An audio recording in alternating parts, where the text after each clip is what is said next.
Birthplace of brutality, the rise of MS-13. Los Angeles, the city of angels. But even paradise has its dark corners.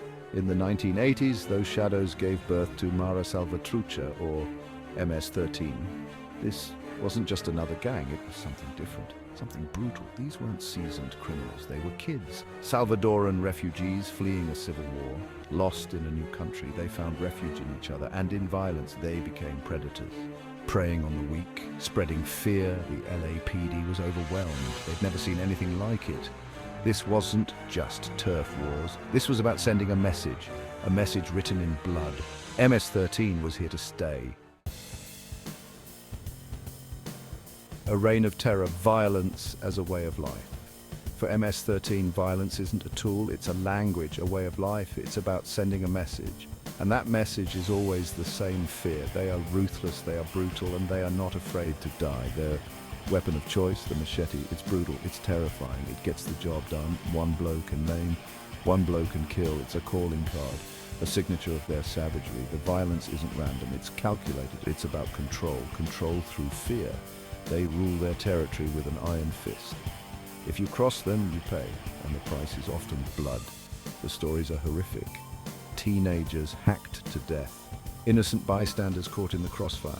A climate of fear grips entire communities. MS-13's reign of terror knows no bounds.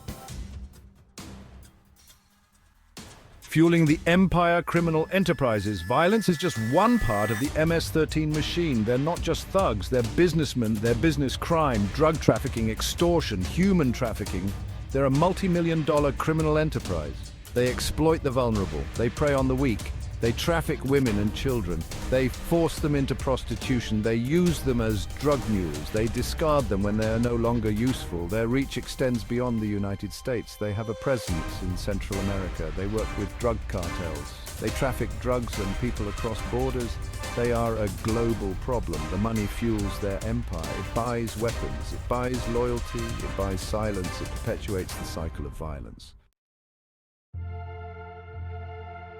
Section 4, a voice from the shadows, leaving MS-13 behind. I was just a kid, he says. His voice is low, haunted, lost and angry. He's a former MS-13 member. He's agreed to talk to us, to tell his story, to warn others. He talks about the initiation, the beatings, the fear, the rush of belonging, the feeling of power. He was trapped. He was in too deep.